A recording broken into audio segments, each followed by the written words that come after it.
Welcome children. In my next video, this is my fourth video in computer applications and this is for class 9th and 10th both. Children, today we are going to continue with the third chapter, that is values and data types. Children, when we are talking about any language like Hindi, English, even Java, then we have certain set of rules which we follow for writing a language. There are certain data which is required. Say for when you are talking about English, you have something which you combine together to form a language. Say for English, the first thing you learn or first thing you have to remember are the characters. So the characters means the set of those characters which a language can recognize. So in English language, you learn characters like A, B, C, D. You learn some special characters like full stop, comma, exclamation mark. You learn some digits like 0, 1, 2, 3, 4. The same thing is here in English. These are the characters. When these characters combine together, they forms a word. So we say that word is a collection of characters making some sense. In the same way, when we collect some words and we place them logically, it forms a sentence in an English language. So sentence is a collection of words which make some sentence. And when we join sentences, they make up a paragraph, and when we combine paragraphs, they make up a code or any particular language. So in the same way, children, we have in Java we have characters in Java. Then these characters combines together to form tokens.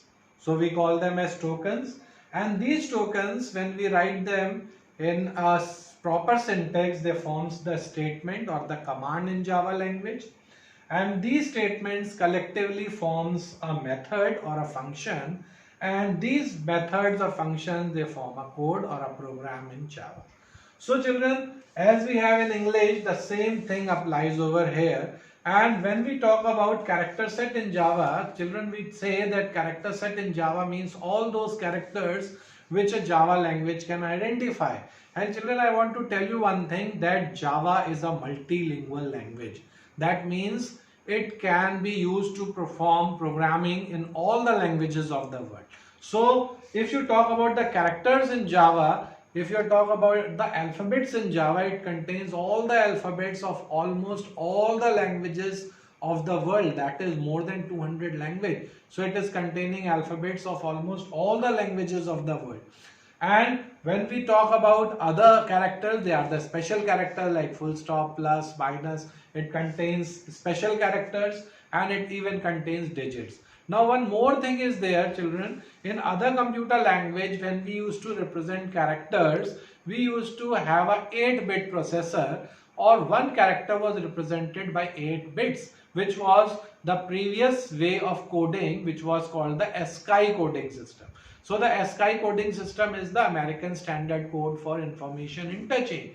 But in Java, since the number of characters are too much, we have about 65,536 characters which can be used in Java. So this character set is using a Unicode character system or a Unicode system. Unicode means universal coding system.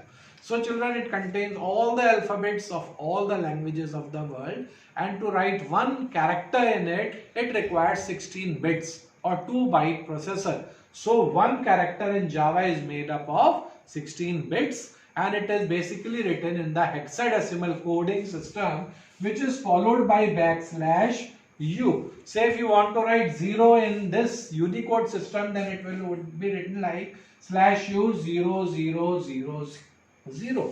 And if you want to write say A, then it will be written like /u 0041. So these are the ways to represent different characters. It is being represented in the hexadecimal number system. This we are going to discuss very soon. Now children, character set means all the characters which a language can recognize, and through these characters we are going to combine them in some logical way, and they will be forming tokens as we form words in English. So children, as in English we have different words like noun, pronoun, and all these things, verb, adverb. In the same way, we have tokens which are of 5 types. So this is very important topic which we will be discussing about the tokens.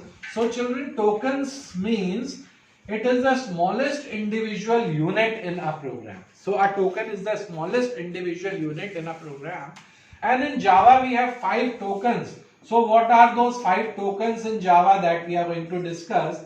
The first token in Java is the keyword. So the first Java token is keyword. Keyword means these are some special words which are there in a language and they convey some special meaning. Like in English we have some special words which are there, which are reserved, like run, throw, eat, talk. In the same way, children, in Java we have some reserved words which we can say, for example, int, for, double. So these are some words, if, else, and there are so many other words which are there in Java. They are called as keywords.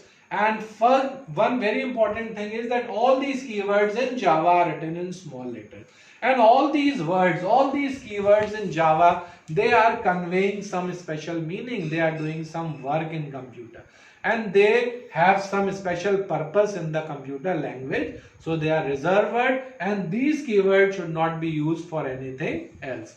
Now children, keyword is clear. Keyword means they are special words which are there in Java language and they convey a special meaning. And the next token, children, is the identifier. Identifier, that is the second token which we have. Identifier means it is the name given to different parts of the program. Children, we also give names in our daily life. Say I am Arthur Das, this is my identifier.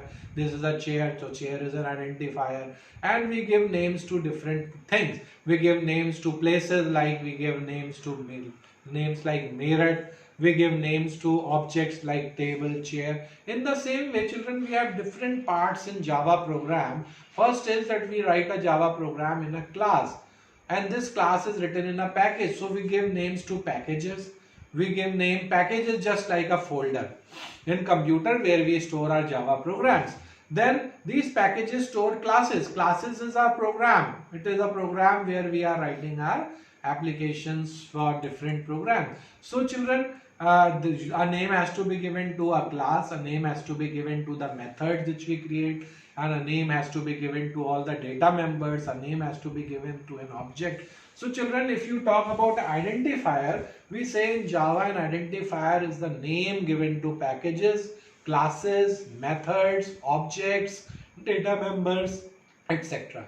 And children, when we are talking about identifier, then there are some rules for writing the identifier.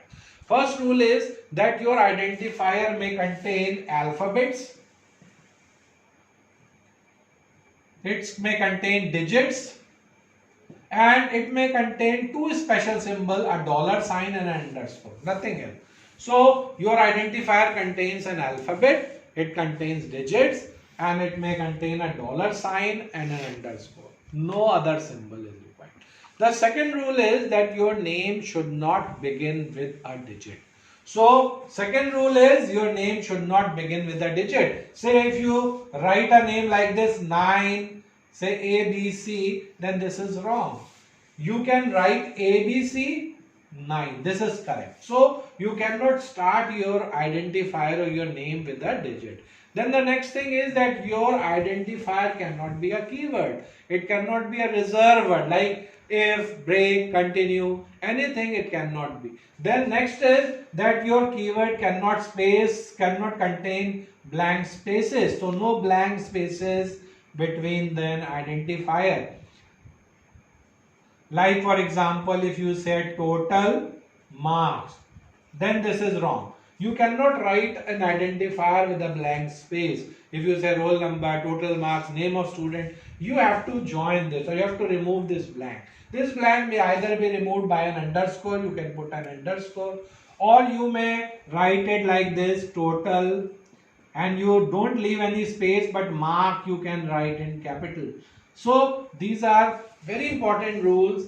Plus you cannot have any other special symbol other than $sign and say if you write a variable, say like selling price as .p, then also this is wrong. This is wrong because it is containing this period or this full stop. So there are certain rules, children, which we have to follow while writing these identifiers, and these identifiers are the names which we give to different parts of the program, and these are names given by the user, by us, and they should not be reserved word. They may contain alphabets, digits, $sign, underscore. They cannot start with a digit. They can be up to any length containing these, and you can have a variable and identifier up to any length, and it cannot contain any blank space in between. You cannot have any other special character in between an identifier. So children, this is the next token. Then the third token which is there is the literals. So the next token is literals. Literal, children, means, you can say literals means constants or data, or in Java you can call them as objects. So literals are the data values which you use in the program. The literals are the data values which you use in the program, and these literals again are of 6 types. So these literals are of 6 types. So children, these literals we will discuss in the next video, which we will be continuing very soon, and thank you very much.